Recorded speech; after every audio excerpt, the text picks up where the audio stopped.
For a presentation on the history and restoration of the Abyssinian Church. The Abyssinian Meeting House is an historic church building at 73 to 75 Newbury Street in the Munjoy Hill neighborhood of Portland, Maine.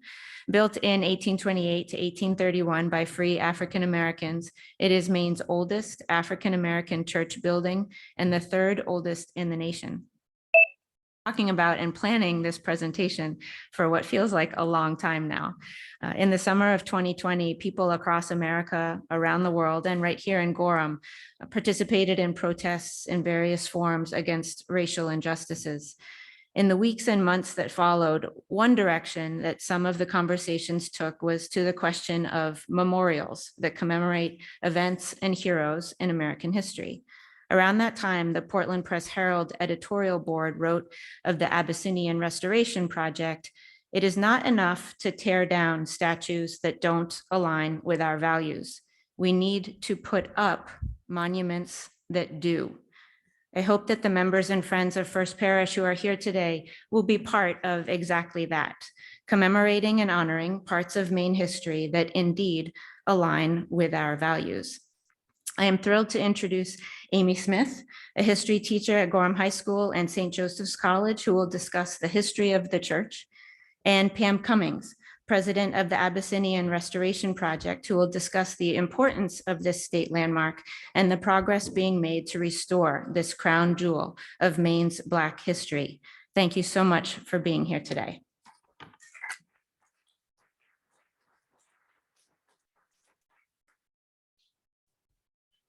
Whoops, there we go. Well, thank you so much for having me. I really appreciate the opportunity to speak today, and I also appreciate your efforts working toward the restoration of the Abyssinian Church.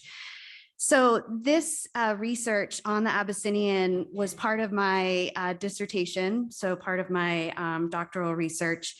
I worked with Professor Jeff Bolster, who wrote a book called Blackjacks, which is about the African-American mariner community, in part in Portland, but also in New England. And so my research really focused on how capitalism was impacting Protestant doctrine and expression, really from 1790 up until 1850. And so this seemed like a really perfect opportunity for me to delve into the origin of the Abyssinian Church and see capitalism impacted that origin. So this is an image of the Abyssinian, and this was an image that was actually constructed from the memory in 1900 from Charles Goodall. There we go. This is a letter that was written to the Eastern Argus, which was a newspaper based out of Portland in 1826. And 6 men, including Reuben Ruby, Caleb Johnson, Clement Thompson, Job Wentworth, Christopher Manuel, and John Siggs, signed this letter and addressed themselves to the citizens of Portland. And the authors acknowledged that the white churches, at which they could worship, but noted that the privilege granted us is associated with such circumstances as are calculated to repel rather than to invite our attendance. And what they were referring to in part was essentially the segregated seating that existed in the church. These seats were the least desirable seats in the church. They were in the back of the gallery. And so obviously the auditory and visual were not as great. The men requested formal dismissal from their current house of worship in order to establish a church of their own. And so in 1828, the Abyssinian Religious Society was formed with the intent of building a house of worship for the African-American population of Portland. For the next 7 years, they worked to organize, raise funds to construct the meeting house, obtain incorporated status, and drum up popular support. So discrimination in churches was certainly not the only discrimination that African-Americans in Portland faced. This is actually a section from the city directory, which was published in 1831. African Americans were listed in a separate section of the city directory.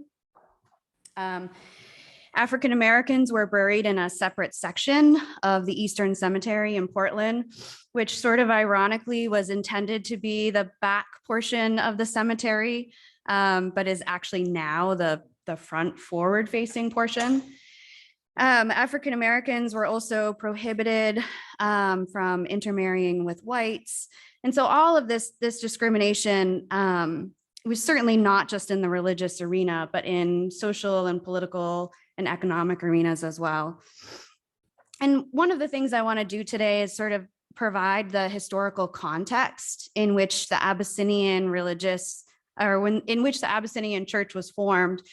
There's a common misperception, I think, that New England was not associated with slavery. I think when we think about slavery and racism, we often think about the South. And slavery was illegal in Maine. In fact, in Massachusetts, which Maine was a part of, slavery was illegal starting about the 1780s on. African Americans were allowed to vote in Maine as part of the Maine Constitution in 1820. But Maine had significant ties to slavery, and those ties were mostly economic. Mainers engaged in significant trade with the West Indies. Mainers would often exchange salted cod, which was used to feed slaves on sugar plantations in the West Indies. And in return, those Mainers would bring back molasses to New England, which was then used to make rum. And so a lot of Mainers had significant economic connections to slavery. So one of the things that I wanted to look at was the composition of the men who essentially made up the Abyssinian church. So these are the founders of the men, or the occupations of the founders. 15 of the men were mariners, 7 were barbers, 3 laborers, 5 were undetermined, and then you can see there's a bunch of other occupations in there as well. A lot of these men were mariners. Of the 32 men whose occupations I was able to ascertain, almost 1/2 were mariners. And when compared to mariners in other free Black communities, such as Baltimore or New York, these men definitely lived in somewhat exceptional circumstances. So Jeff Bolster, who I mentioned earlier, in his research found that Black sailors in Portland, Maine had a degree of residential and occupational stability that was atypical in larger cities. The Portland City Directory of 1830 lists 33 Black seamen, of whom 2 decades later, almost 1/3 remained at the same address and were still mariners. Many of these men, 27 total, also owned their own homes, a factor which certainly contributed to residential stability. So through the purchase of real estate and self-employment, these Black people not only attained elite status within the community, but were also able to function independently from the shifting whims of white landlords and bosses. Property ownership and self-employment were marks of ambition, steps toward economic betterment, as well as ways to limit racial discrimination. The free Black population in Portland purchased homes primarily near Mountford and Hancock Streets, which today we would know as Munjoy Hill, and this area would later be home to the Abyssinian. The men who were not mariners represented occupations of similar standing within the community. So of the remaining 17 men who were not mariners, no less than 7 were barbers. Barbers, as well as secondhand clothes dealers and other Black entrepreneurs, gained an elevated status within the African-American community as a result of their self-employment. Christopher Emanuel, who was one of the signatories to the initial letter in 1826 to the Eastern Argus, recognized the value of Portland property. So in addition to owning a barbershop on Exchange Street, he also purchased a large plot of land adjacent to the Abyssinian Meeting House, which he later split and sold to 4 individuals. His brother-in-law was Reuben Ruby, also a founder of the church and similarly economically situated. Ruby owned his own hack business and speculated in Portland real estate. So the founders of the Abyssinian, overwhelmingly represented by respected occupations, were elite, ambitious men who had achieved a measure of social mobility. Oops. So this is actually a picture. It was in the newspaper advertising for Ruby's hack stand. Ruby was actually a ambitious man who owned his own hack stand. He was a waiter turned entrepreneur. And he saved enough money to purchase 2 hacks, after which he opened his own coach business in Portland. He later tried his hand panning gold on the Stanislaus River in California. And he actually, within a month's time, made $600. And 4 months later, when he left, had a fortune of $3,000. And so, as I mentioned, he was one of the 6 men who wrote to the Eastern Argus in 1826, requesting the formation of a new Black church. He was also one of the 22 members who requested dismissal from the Second Congregational Church in Portland to form the Abyssinian Congregational Church. Ruby was the primary creditor for the church and loaned the funds for both the purchase of the property, which was $250, and the construction of the meeting house. So in addition to looking at occupations of the original founders of the Abyssinian, I also looked into tax assessments from the city of Portland. And these numbers provide further evidence that the initial founders of the Abyssinian were ambitious and elite men of the free Black community in Portland. So from 1826 through 1831, the men of the Abyssinian paid taxes that were substantially higher than that of other people of color, as the city directory designated African Americans who resided in the city. So as measured by occupation, property ownership, and income, these individuals were clearly men who had improved their economic and social status and likely desired to continue doing so, aided by the establishment of an independent Black organization. So segregated seating was certainly one impetus for the creation of an independent Black church, but it was definitely not the only one. The church practiced discriminatory practices when it came to moral discipline. African Americans were more likely to be excommunicated for sins of lying or fornication than their white counterparts. And they were less likely to be readmitted to the church after that excommunication. But another interesting piece of why African Americans chose to create their own church is seen in the sermons of Reverend Edward Payson. So he was the leading minister at the Second Congregational Church for over 20 years, from 1811 to his death in 1827. His sermons frequently railed against excessive economic ambition and personal aspiration. He frequently told his parishioners that we are not allowed to wish for or seek a higher station than that which the providence of God allots us. Free African Americans like hack driver Reuben Ruby and mariners Richard Bradley heard Payson remind them to be content with food and raiment because God has forbidden the desire for anything more. In other sermons, Payson argued that the scriptures do not subserve the purposes of avarice and ambition, and that parents, through wrongly directed praise, often foster a spirit of envy and false ambition. So Congregationalists, particularly in the North, were pretty well known to be opposed to slavery. But one of Payson's sermons has a curious remark regarding slavery and discontent that is worth noting. In his sermon against ambition, Payson harked back to the time of the apostles when every servant was a slave. Although Payson expressed the belief that slaves should take advantage of the opportunity to be free, albeit only in a legal manner, if God provides it, in the meantime, they should regard their station with holy indifference and as a matter of no consequence. For men like Ruby, who was an avid abolitionist, who would also later encourage Abyssinian members to join the fight against slavery, such an idea must have seemed preposterous. A lot of the sermons that were preached at the Abyssinian are non-existent. In part, there was a great fire in 1866 in the city of Portland, which likely resulted in the loss of many of these sermons. And so the actions of the Abyssinian members are clear, but the meaning that they ascribe to those actions is less so.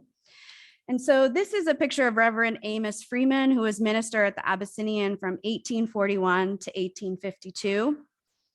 Another influential minister was Amos Beeman. And we have Amos Beeman's scrapbooks, which are extremely useful for providing insight into the mind of a minister who played a significant role in the development of the Abyssinian.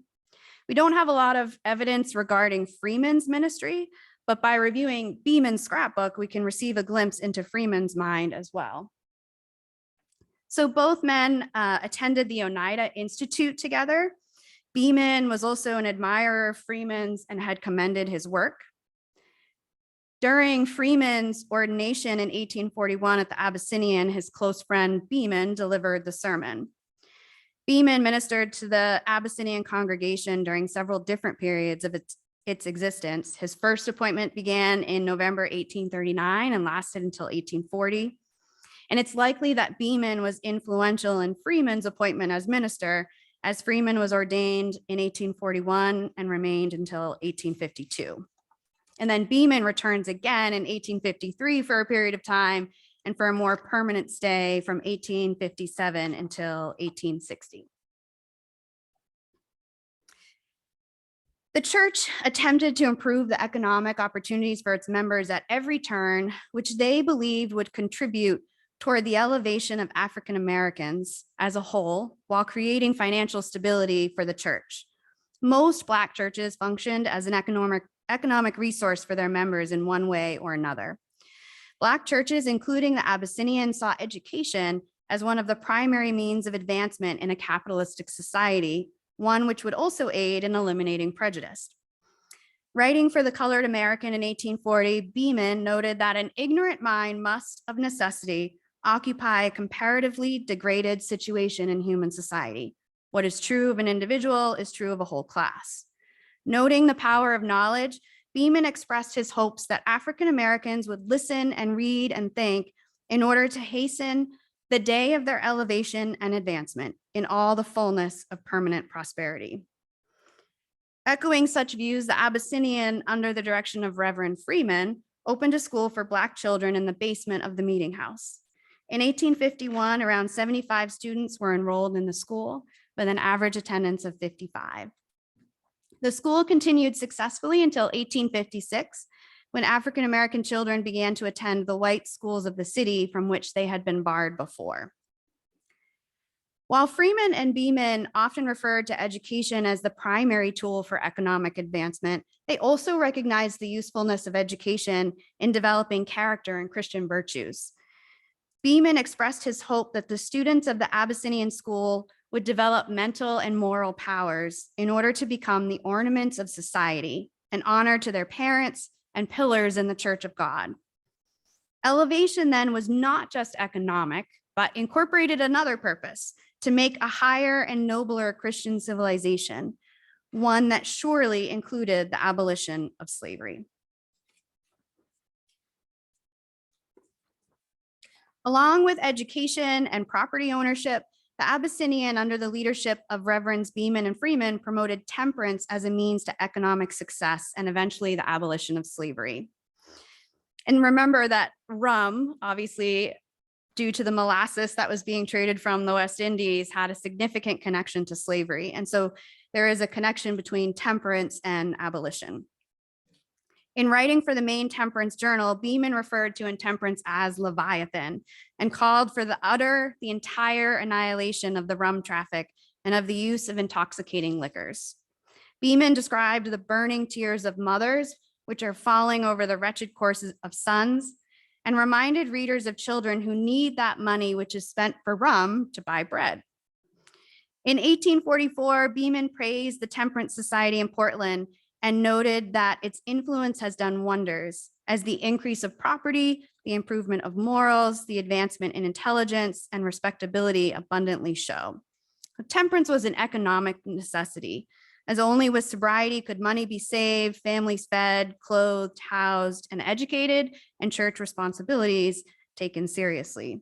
Both Beeman and Freeman were tireless supporters of temperance. The Abyssinian also used market mechanisms in order to hasten emancipation. So in 1832, William Lloyd Garrison visited Portland. William Lloyd Garrison was the publisher of a newspaper called The Liberator, which argued for immediate emancipation. In 1832, William Lloyd Garrison visited Portland, and Reuben Ruby offered to take him on a tour of the city.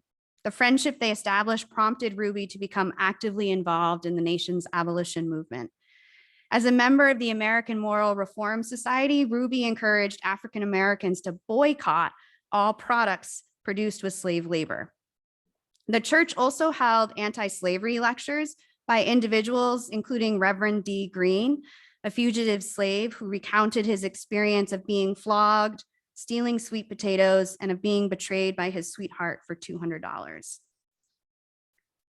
It's possible, and I have not found any evidence to confirm this, but it's part of the oral history, I think, of the church that Harriet Beecher Stowe perhaps visited the church and heard a lecture by some of the fugitive slaves, such as Reverend D. Green, who were recounting their experience. Harriet Beecher Stowe, if you don't know, wrote a book called Uncle Tom's Cabin, which was published in 1852. It sold 1.5 million copies the first year. And in the 19th century, the only other book to essentially outsell Uncle Tom's Cabin was the Bible. And this is a picture of Harriet Beecher Stowe home that she rented in Brunswick. Actually, the Abyssinian Church was a noted part of the Underground Railroad. So in addition to boycotting goods made by slave labor, many members of the church actively participated in helping fugitive slaves escape to Canada. So many of the men were mariners and were able to aid fugitive slaves by means of transporting them on their ships. This is the wharf on Franklin Street. And it's actually one of the markers on the Freedom Trail, which if anyone hasn't gone there, I would urge you to do so. There's a number of markers on the Freedom Trail that are related to the Abyssinian Church. And you can download a free map that is a guide on there. Members of the Abyssinian frequently attended and often hosted colored conventions in order to discuss critical issues facing the African American population.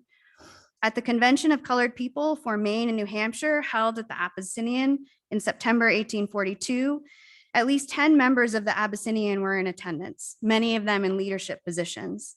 These meetings clearly had a religious connotation and frequently drew on biblical language and Christian virtues to explain the unethical nature of slavery.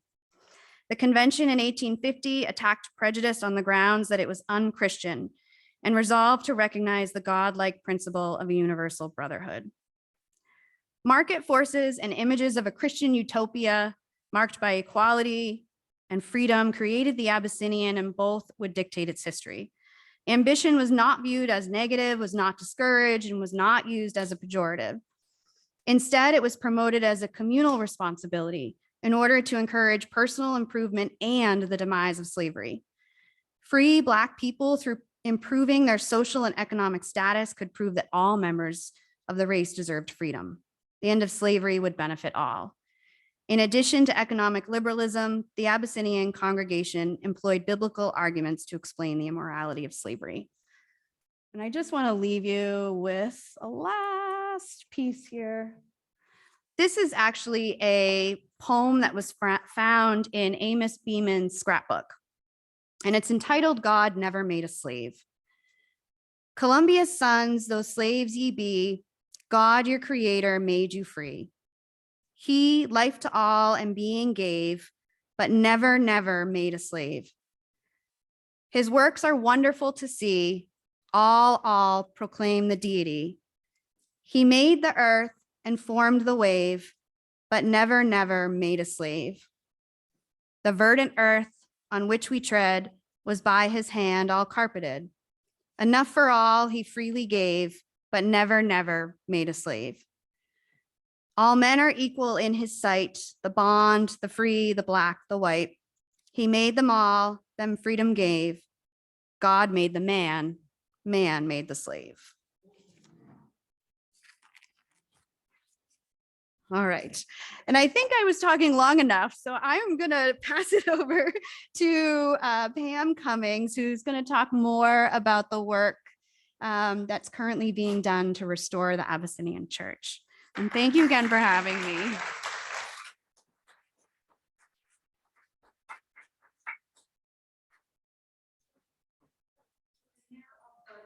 Yes, sure, of course.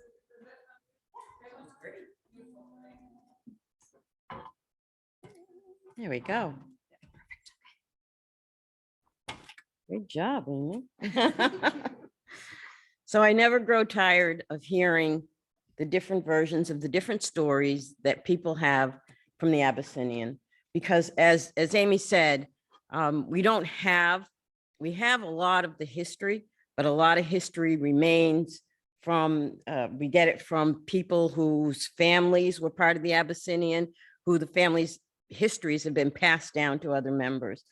So a lot of it, we depend upon people like them to give the information to the Abyssinian so that we can fill in the holes. And she did a great job. And I would encourage everybody to eventually find your way to the Abyssinian, because she gives history that we expound upon just a little bit more. But fabulous job. Anyway. So the Abyssinian Meeting House, what I first want to do is thank you most, because your congregation understood the importance of the Abyssinian Meeting House. And when I drove up, I saw the flag that said Black Lives Matter. And so that's a phrase that I think caught on, I'd say around June of, was that 2020 or 2019? It's all kind of together now. But it's a phrase that started to catch on. And my father, at about the same time, Leonard Cummings Sr., he and we did an article in the Portland Press Herald. And I was talking to Kelly, who does a lot of our stories. And my father was sort of angry because you had all of these people at the city hall, which is probably about a mile and a half away from the Abyssinian Meeting House, standing outside chanting Black Lives Matter, Black Lives Matter. And there were a lot of people that had gathered for this momentum. And I started to think, Black Lives Matter. Okay, so here we are in this building that we have been trying to restore now for 25 years. And we're chanting up the street, Black Lives Matter. And it's not just Black people. By now we have Black people, white people, yellow people, orange people, everybody arm in arm, determined to fight for this cause that Black Lives Matter. When it dawned on me, if in fact Black lives do matter, why is this building still sitting the way that it is? This is the crown jewel to Maine's Black history. Even if you do walk on the Freedom Trail, you will find not one building, because they've all been torn down, taken apart, don't exist. And yet the Abyssinian Meeting House stands erected, tall, strong, mighty, a reminder that when people say not in Maine, but they say not in M-E, not in me, that it in fact was in M-E, Maine and me. So I thank you that you recognize that Black lives do matter. Those 5 Black men or 6 Black men that organized and formed the Abyssinian Meeting House, because not only that were they relegated to the poor seats in the house, they were relegated to the balcony. They weren't allowed to sit in the main church. And we're talking about a church. Yes, we are. And they were relegated. And some of them were sailors that came from out of state, coming to try to go to church on Sunday morning. And imagine they were told up there or here in the back, and off to the margins, be pushed aside. They weren't allowed to. So these Black men saw it as an injustice, and they formed the Abyssinian Meeting House. And it did become a social and political hub for this group of Black people. But more importantly, it was really the first civil rights movement because it was a group of Black people who said, no more. You will not treat us this way. And about the same time, the churches in Philadelphia were beginning to build their own churches, were beginning to form these structures. So they had the instructions on what to do and how to do it. And in fact, they did. So the Abyssinian Meeting House serves as a constant, steadfast reminder that, oh yes, it was here in Maine, because that building was built for the very purpose of saying, no, you will not discriminate against us. So in your giving, when your church gathered, and your church sent in a beautiful contribution to the Abyssinian Meeting House, and we just loved that we got your contribution, and we thank you very much, because you get it. Black lives do matter, but not just because people are being killed on the street, and believe me, they do matter. But for everybody chanting Black Lives Matter, let's get the Abyssinian Meeting House done to show that Black lives do really matter. The Black lives of those men who said no more, they matter. The Anti-Slavery Society, which was started in the basement of the Abyssinian Meeting House, matters. Let's get it done. I get so angry because there are so many people now that have tours of the city of Portland, and they come out to the Abyssinian and like to stand in the yard and tell everybody about this great building. And I thank God for that, because they're telling a story that many people don't know and didn't know existed.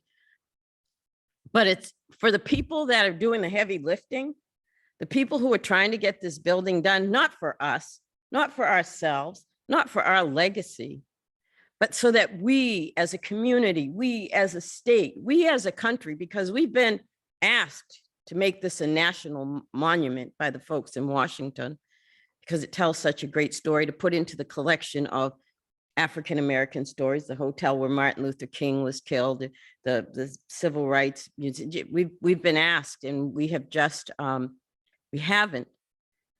But I just can't express to you how important it is to not forget. It's okay to walk by the building. It's okay to, help other people help. But my gosh, it's in that building that you stand on the floors that Frederick Douglass stood on. It's in that building that those stories are in the walls, that the blood, sweat, and tears of the Black lives that do matter. It's in those walls. And to sell it so cheap, to walk by, or to just not come in and not acknowledge, or for people to think that a tour is just walking by is good enough, is so hurtful. And as you so eloquently said, I believe, the burning tears of the mother. You can only imagine the burning tears of the people who did this, who had the Abyssinian built to help others become aware of the injustices, to have other people aware of the work that was done, that needed to be done. And today it almost serves as, it's a little more divisive. You would think that it would be a time for everybody to get together and let's get this done. But it's not quite like that. It really isn't. It's very divisive, because there's been, now that Black lives do matter, and they always have. So I'm just telling you what the word is. But now that Black lives do matter, there's money involved. And so when there's money, people become involved. We're still working tirelessly to put that building together, to restore the building. And it does my heart so good to see that picture, because what you don't see is what it used to look like. And my sister and I used to say that it looked like a birdhouse because there were holes everywhere. It was all boarded up for a long time. This looked awful.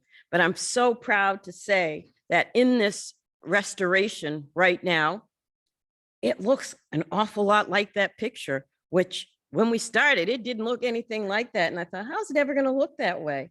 But because of the whole Black Lives Movement, we were able to raise about $400,000 during that time. Nobody gets paid on our board. We are all volunteers. We only do what we can when we have the money, which everybody says, my gosh, why is it taking so long? And it has. We're on about year 25, because it's a highly political endeavor that we've taken on. And not only is it highly political, it just times just didn't agree. But now everybody understands the importance of this building, because how do we begin to get together and come together? You can only fix, and I tell this to people who go to therapy, and I'm all for therapy because I use a good therapy session every now and again. But I often tell people who are trying to find, healing in their life, you can only fix what you acknowledge and what you tell. So if you tell your therapist a lie, if I tell you a lie, we're only going to be able to fix the lie. What good does that do? Let's tell the truth, and let's fix the truth. Let's let everybody know the truth. No, not in ME, as it says, not in me, which is a slogan that's now not in Maine, doesn't exist because it is in Maine. It was in Maine, and it remains in Maine. It's not a thing of the past. It remains, but it's buildings like this. It's buildings. It's not just a building. It's what it represents. You had the Underground Railroad in there, which shows beautifully what happens when Black people and white people decide to work together for the common good of the universe. The Underground Railroad is magical. It's magnificent. What they were able to do, and I don't even want to give them the credit, because if you're a person that's filled with faith like myself, you just can't help but just stand back and say, wow, God was just in it all the way. The things that these people were able to do, hiding in plain sight, and it was visible, what they were able to do, they could only do by the grace of God, as is our work. I wish I could take credit as the president of this organization for being able to go out and speak and get lots of money. And my sister writes fantastic grants, which she does. But this too is only by the grace of God. The building, the work, God opening, God touching hearts of people who understand that this building isn't just for Black people. This is for all of us. This is for Black people, white people, yellow people. It's for all of us so that we can understand where we were, what happened, and not to allow it to happen again. And so again, we raised a lot of money. We're making great strides, great progress, because we have all brand new doors, the two in the front, the one in the back. All of the windows on the top, we just put in. The 3 sides are due to go in this week, the 3 side windows. We changed it from 1 entrance. It had 1 entrance to 2. So we really starting to look like this picture.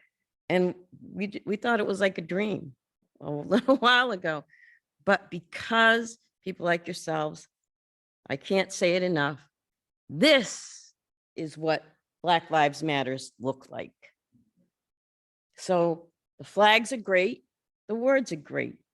God, I love them. I love to ride by everybody's house and say, Black Lives Matter. That touches a Black person's soul. But man, that's what Black Lives Matters really looks like. Let's get it done. Let's get it finished. Let's continue to build so that we can teach our children that Black lives do in fact matter, that we can all work together.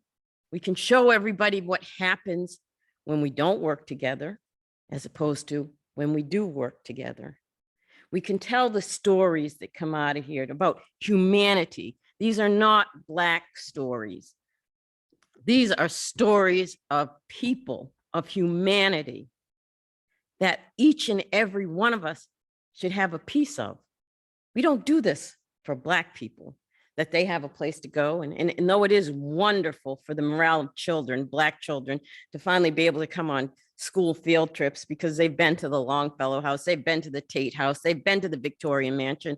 It's wonderful for them to finally be able to have a place where their history once stood and their history is. So I can't tell you enough. I don't want to take up too much more time, but we're moving ahead. We are still standing. We're not standing still, though. We're going to be here. We are a strong, resilient group of people who rely on the help of God to touch hearts like yours, because we can't do it by ourselves. Thank you so very much.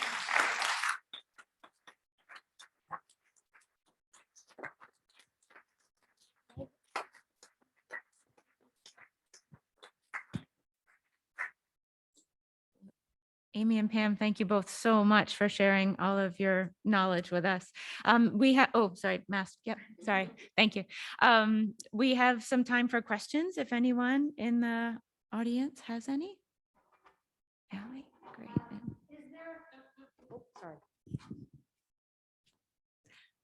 Are there services being held there yet? No. Oh, No, and there will probably never be formal services there again because it is the Abyssinian meeting house. It is no longer the Abyssinian church, though I say to my sister, it'll always be the Abyssinian church. It's been what is it? It's been sanctified. The church has been sanctified by God. And though it is when you go in that building, though we're not finished on the inside, you know that you'll know. You just know this isn't a regular building. It's a feeling. And that's what I mean by taking a cheapened tour. The Abyssinian Meeting House is an experience. It's not a tour. You go in and you can feel it. You can feel the ancestors in the walls, on the floors, in the ceiling. When you walk in upstairs, it's beautiful. You know, I don't want to give false hope because we're not finished, but for us, that's the beauty when you walk in, you know, when you see that. No, we don't have service. We won't ever, because it's going to be used as a community center where you have meetings, where you have events, cultural events, but not probably, and maybe you might have a service from somebody who wants to use it, but we won't have services every week. There right now, yes. Yeah. Right now, you can take a tour. It's a little iffy because we're trying to do the basement right now to finally get that finished. You know, my father, who's 87 years old, God bless that man, because he goes to bed every night and he wakes up every morning and he probably can't sleep all night thinking about he wants this done before. He's been doing this for a very long time. And so we finally get the money, and he still thinks little, and God bless him. I respect that, but that's just not what we're doing anymore. And he always says, yeah, we'll get the toilets and for the bit. And I'm like, please, you hurt my ears. No, we're not getting toilets. We're going to do the whole basement. So we're working with architects now. We want to get the whole basement finished so that we can really begin to do some work in the community in there, because we have people that want to come in, and kids come in from schools, but then where do you take little kids who have to go to the bathroom? So it becomes difficult.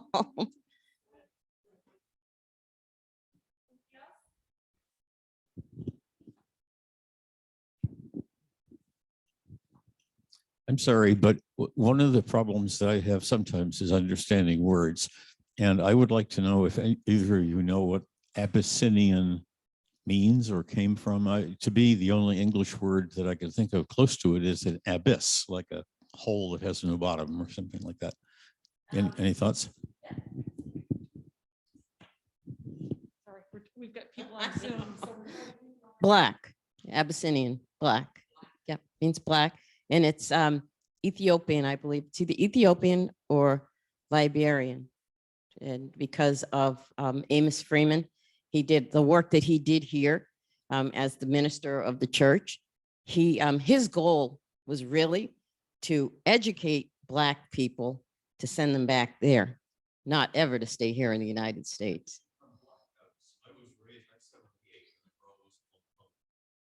Well, depends who you ask, because there are still some colored people who would kill you if you called them Black. And there are still Black people who will only be called colored. So it depends who you ask. Some people don't think it's ever changed. They brought it with them. There's over in their country, Ethiopia. I really do believe it's Ethiopia. They have a lot of Abyssinian everything. So it means Black.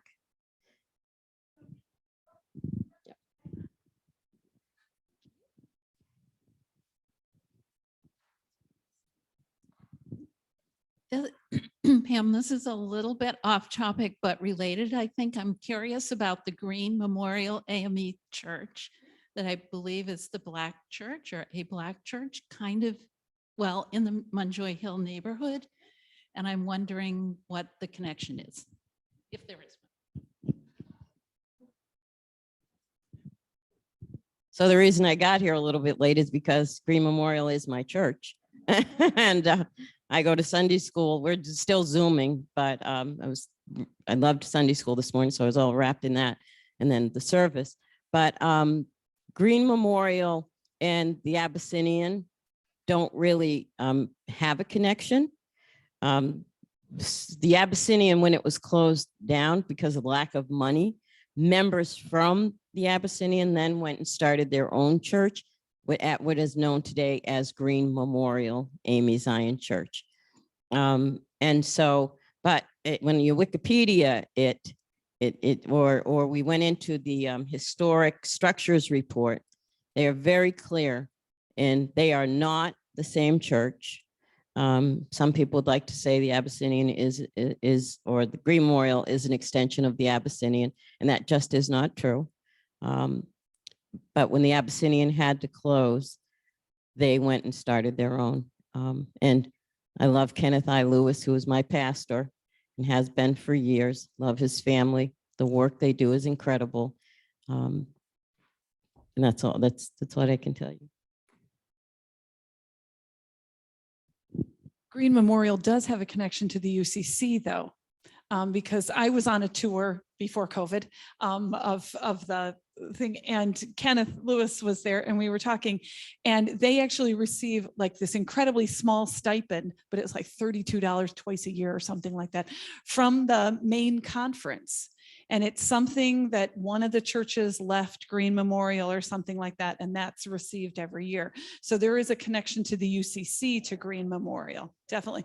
And obviously a connection to the UCC for the Abyssinian too, because that's why they had to make their own churches because of our prejudice and discrimination. So yeah, right. Yeah, it comes full circle, right? And anyone else with a question for either Amy or Pam? Well, thank you all. I'm Amy, the other Amy. I will let Amy finish up here, but thank you. I just want to express my thanks to you for coming too. Thank you.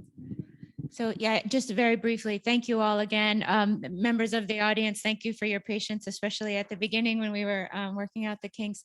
And it's just wonderful to have a Beyond Worship session again. It's been a long time, so it's great to see you all. And you'll be hearing from the church office. We'll be sending out information for those of you who would like to contribute to the restoration project. We did send some money from missions back in 2020, but if others would like to donate to the ongoing restoration project, we'll be sending out some information through the email blast and how to donate through the church, so we can send one donation again together, all of us with those compiled donations. So look for that in your email blast. And Pam and Amy, thank you again so much for being here today. We really appreciate all of your willingness to share all of your knowledge. So thank you.